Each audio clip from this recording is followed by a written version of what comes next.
Es más importante el interés de la sociedad en saber qué clase de bestias brutales, animales incapaces de percibir el dolor y el sufrimiento de un menor que está en sus malditas garras, que el derecho a la privacidad del criminal, de la bestia. Finalmente, y esto ya pasó hace unas semanas, pero no he podido tocarlo, la Suprema Corte colombiana va a obligar a la Iglesia a dar los nombres de los sacerdotes pederastas, que es lo que se le está pidiendo al Papa que haga con todos los pederastas que tiene a su cargo. La sentencia, me decían los de Casa Macondo, la sentencia SU 184 de 2025 distingue dos tipos de información y ordena la entrega de ambos. El primer tipo abarca los datos de los sacerdotes específicamente denunciados o investigados por violencia sexual contra menores, las denuncias recibidas, los procesos penales conocidos por la institución, las medidas disciplinarias adoptadas.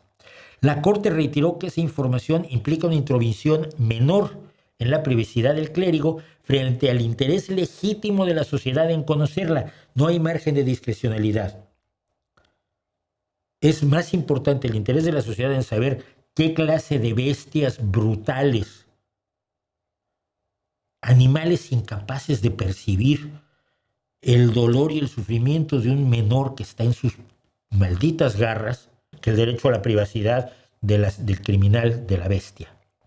Segundo tipo de información es más novedoso y de mayor alcance. Las diócesis deben entregar la trayectoria completa de todos los sacerdotes adscritos a una institución, independientemente de si han sido denunciados o no.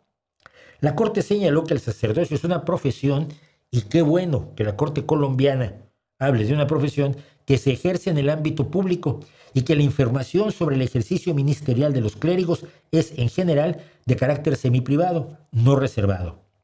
Estableció que el acceso a estos datos requiere especial relevancia constitucional cuando permite al periodismo de investigación identificar patrones, traslados abruptos, cambios inexplicables de cargo, movimientos entre jurisdicciones, etc. Estas son señales de encubrimiento institucional, así como se intercambiaban entre Estados Unidos y México los pederastas, ¿verdad? El alcance geográfico institucional del fallo no tiene precedentes. Entre las accionadas están la Arquidiócesis de Bogotá, la Arquidiócesis de Medellín, la de Tunja, la de Popayán, la de Santa Fe de Antioquia y la de Arquidiócesis de Pamplona, así como diócesis en todas las regiones de Colombia, y hay una larga lista que no voy a leer. A ellas se suman las congregaciones y las órdenes, los jesuitas, los salesianos, los misioneros javerianos de Yarumal, los agustinos recoletos, los asuncionistas, los monfortianos, los clérigos de San Beato, los seudistas, los josefinos de Muiraldo, los misioneros calabrinianos, los vicentinos, la fraternidad sacerdotal y otras. Pero esto no termina el litigio contra los malditos pederastas, sino que lo transforma. Hasta ahora cada negativa eclesiástica se dirimía expediente por expediente. Y así podía salvar a algunos de los delincuentes a los que albergas y de los que encubres.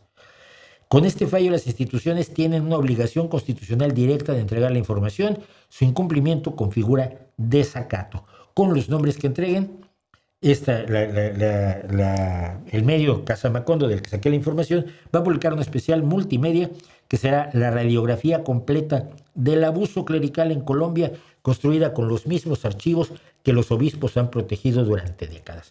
La pregunta es, ¿cuándo habrá un tribunal a nivel mundial que pueda lograr que haga lo mismo León XIV?